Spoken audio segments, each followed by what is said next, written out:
acara pertama, yakni pembukaan. Marilah kita buka acara pada siang hari ini dengan bacaan basmalah.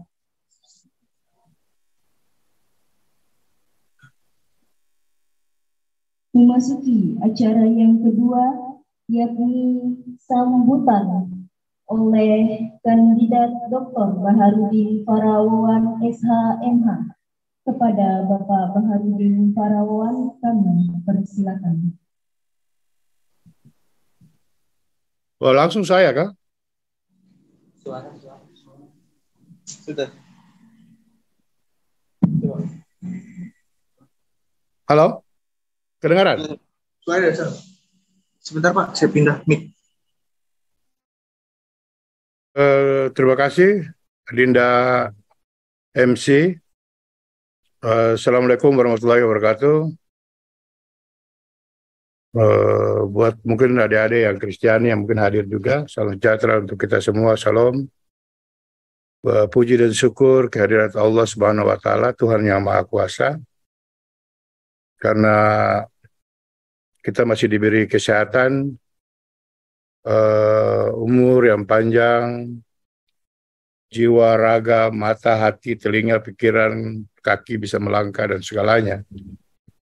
Yang kalau diuangkan itu tidak ada nilainya, syukur itu. Yang kedua, saya ingin sampaikan yang terhormat buat adik-adik di tim Suara Tora yang ada di Papua, di Buper, juga yang berbahagia dan saya banggakan adik Ketua BEM Uncen, kalau saya tidak salah dengar tadi, dan juga Ketua BEM Nusantara. Kita ini semua alumni dari BEM ini. Kalau STH Jayapura dulu saya kuliah itu, saya pendiri BEM, Sekolah Tinggi Ilmu Hukum Jayapura itu. Ada RT-nya, segala macam pikiran-pikiran BEM itu waktu itu saya bentuk di BEM STH Jayapura. Karena waktu itu kita kuliah, kita angkatan pertama waktu itu. Nah, salah satu angkatannya ya teman kuliah yaitu Ketua KPU Kota Jayapura itu Okta Injama. Itu teman kuliah dulu. Yang berikut buat adik-adik yang ada di Jakarta atau senior-senior yang berkesempatan hadir juga di Zoom ini atau lagi dalam perjalanan. Dan selanjutnya saya juga ucapkan banyak terima kasih kepada adik-adik yang dari Jakarta dan di Jayapura. Sejak awal kita berjumpa, mungkin hari ini baru agak kelihatan lebih formal, meskipun dibatasi oleh ruang, waktu, dan jarak.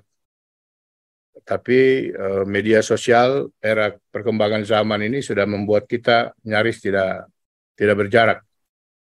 Kita bisa melakukan hal apa saja, di mana saja, dan kapan saja, tergantung keinginan kita. Selanjutnya, agenda kita hari ini adalah opening Our Home for Voice lah. Suara rumah kita. Rumah suara ketorang. Bahasa Indonesianya ya suara ketorang. Suara ketorang ini kita mendahului dengan hari ini 1 Juni. 1 Juni, sebelumnya dulu kita bicara suara ketorang dulu.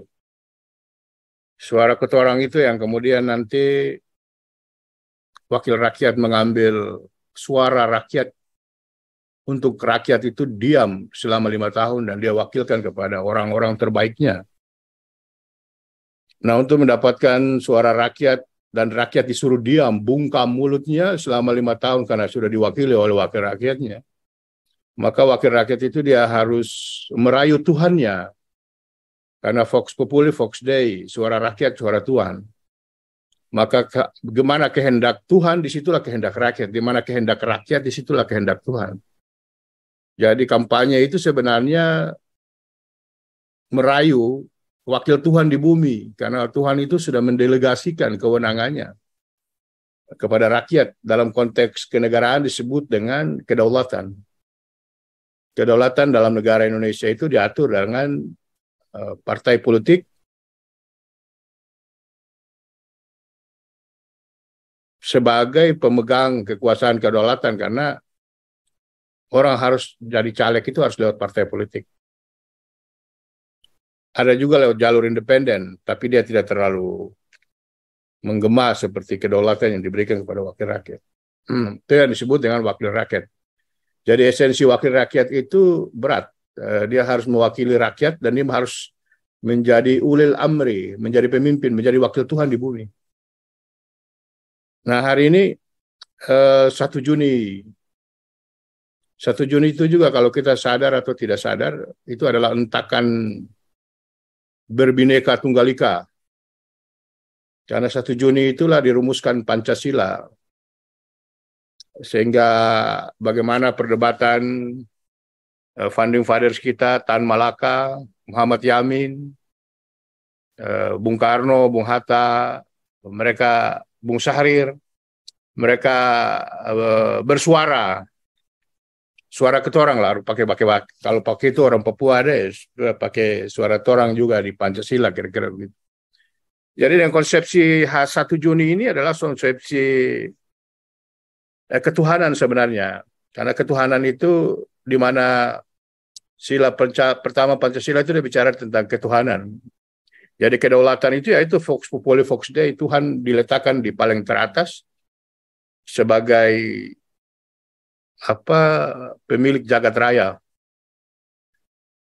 Lalu 1 Juni itu udah lahirlah Pancasila, lalu kemudian hari ini kita peringati dan libur gitu. Libur ini libur hari Pancasila, jadi kalau libur ya otaknya jangan libur. Bagaimana caranya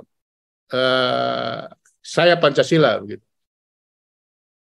Nah, karena kita bicara kehendak rakyat, kehendak Tuhan, kehendak rakyat, kehendak Tuhan. Maka kita tidak sengaja juga sebenarnya ya, buat acara ini di Yasinan tetap baca doa masuk opening, masuk ke rumah ini tidak sengaja juga di 1 Juni gitu.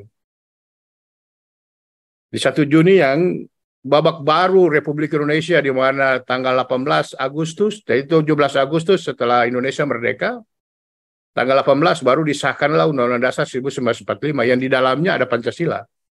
Pancasila yang kemudian menjadi falsafah bangsa Indonesia. Pancasila yang kemudian menjadi corak demokrasi, corak politik, nilai budaya, kalau dalam konsep Bung Karno disebut dengan Trisakti. Trisakti itu apa?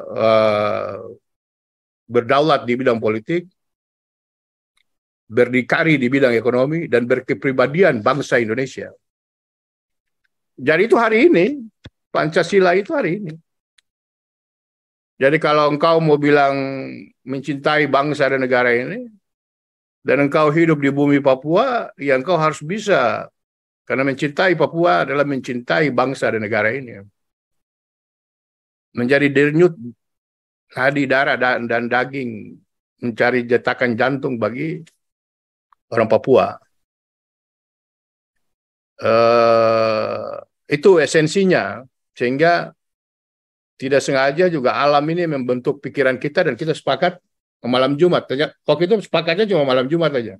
Tahu-tahunya malam Jumat itu tanggal 1 Juni.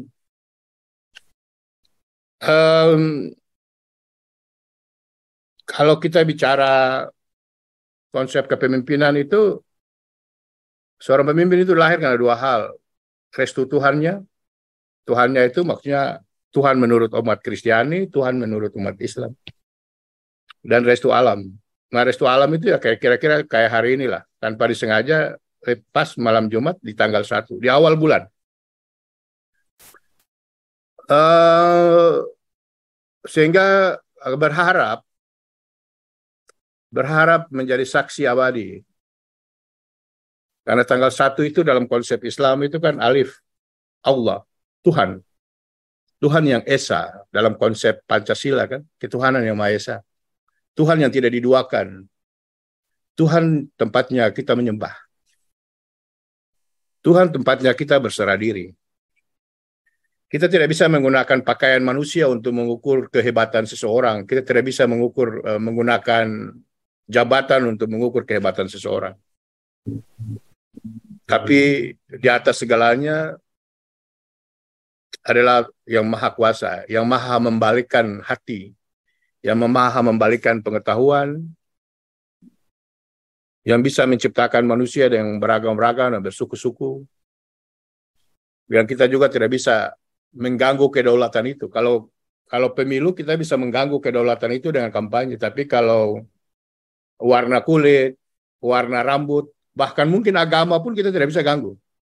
Karena kita tidak bisa minta kepada Tuhan bahwa lahirkan saya sebagai orang Kristen, lahirkan saya sebagai orang Islam.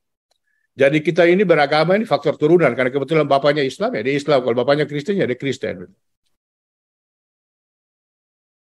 Itu esensi Pancasilanya. Maka dalam konsep kenegaraan Indonesia itu disebut dengan Islam Nusantara, yang identik dengan Nahdlatul Ulama.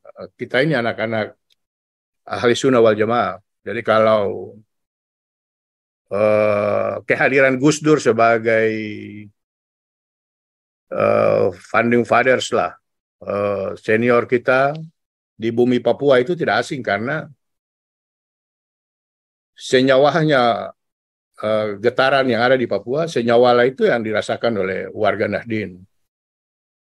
Karena mencintai bangsa ini, kita lapis dengan manusia yang ada di dalamnya tanpa mengenal ras, kulit, warna, dan agama apalagi.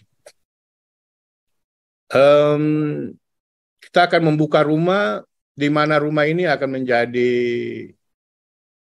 saya bilang ke adik-adik, rumah ini bukan hanya menjadi rumah di dunia, tapi juga rumah di akhirat. Rumah yang akan menjadi tempat kita bertanggung jawab kepada Tuhan kita. Bahwa apa yang kau janjikan kepada rakyat Papua, apa yang kau janjikan di saat kampanye, apa yang kau bisikkan dalam setiap perilaku politik, rumah itu dia bertelinga. Tanah yang kalian duduk saat ini dia juga bertelinga, dia akan menjadi saksi di akhirat nanti. Bahwa kalian pernah berjanji ingin melakukan perubahan untuk orang Papua, ingin membangun Papua di masa depan.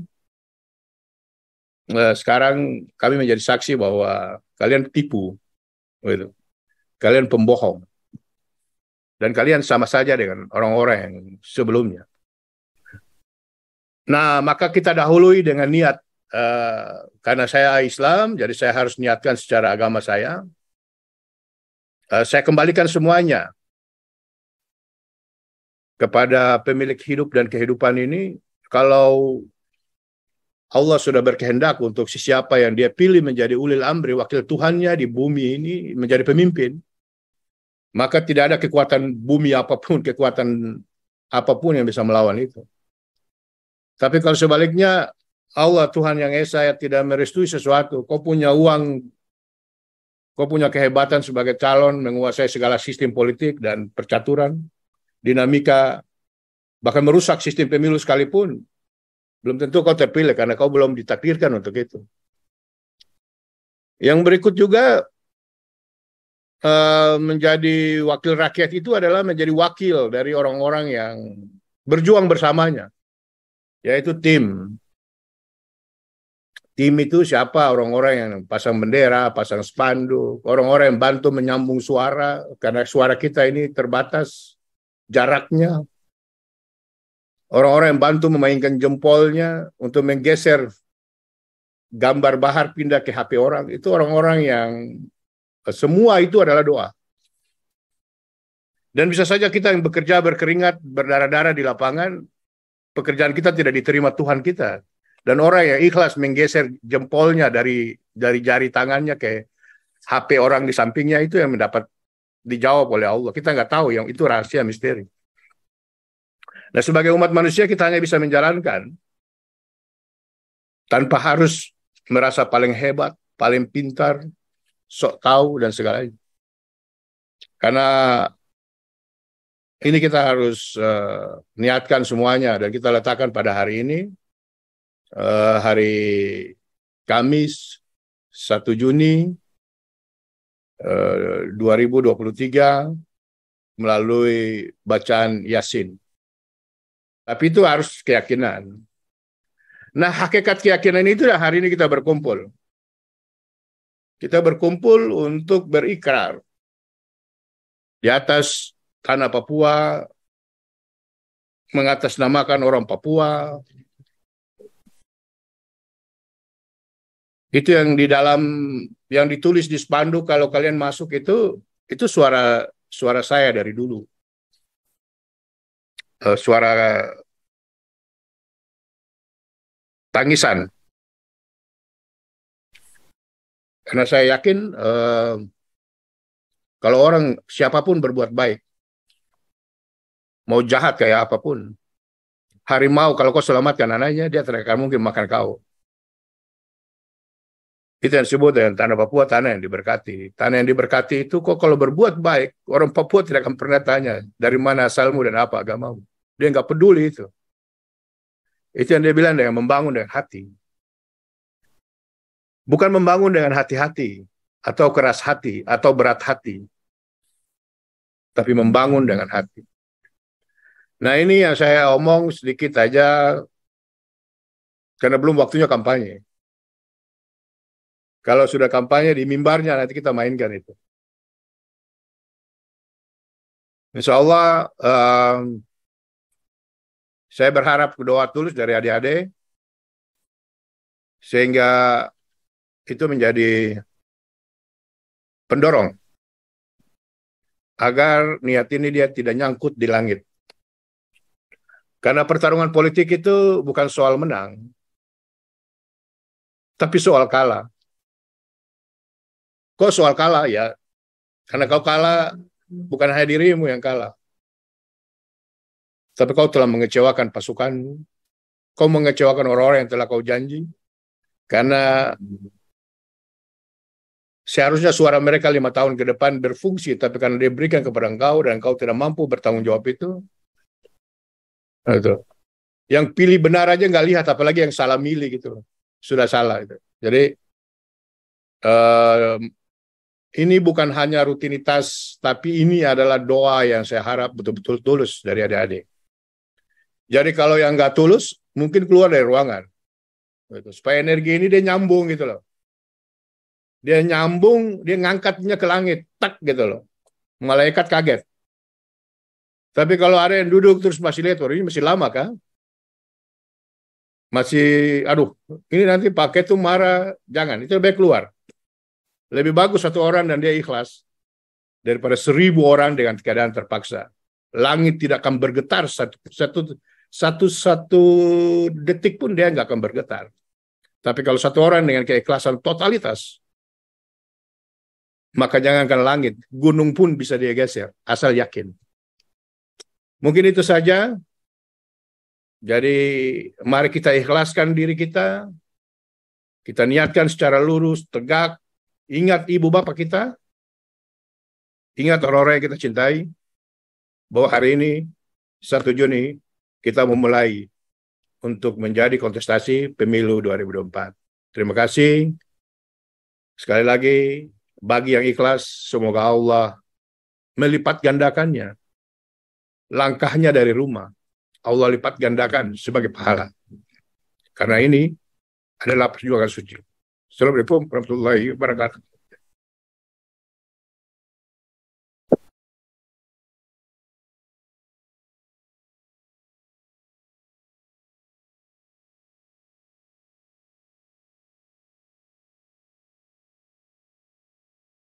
Ya, lanjut.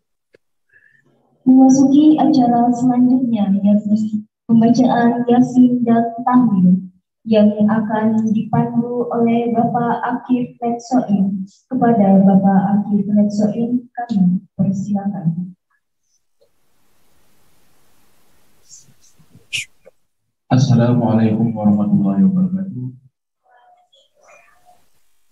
Para teman-teman sekalian, kita akan masuk pada agenda keyakinan dan doa.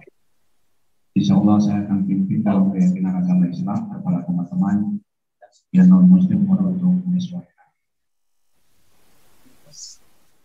أعوذ بالله من الشيطان الرجيم. بسم الله الرحمن الرحيم. لا حول ولا قوة إلا بالله. اللهم إنا نستغفرك ونستودعك ديننا وأنفسنا وأهلنا وأولادنا وأموالنا وكل شيء أعطيتنا. اللهم اجعلنا في منك وأمانك وجوارك وحياتك من كل شيطان مريض وجبار عديد وذي حسد من شر كل شر إنك على كل شيء قدير. اللهم جملنا بالعافية والسلامة وحفظنا بالتقوى والاستقامة وأعنا من موجبات الندامة في الحال إنك سميع الدعاء. اللهم اغفر لنا ولوالدينا وأولادنا ولمشايخنا ولإخواننا في الدين ولأصحابنا وأحبابنا ولمن أحبنا فيك ومن أحسن إلينا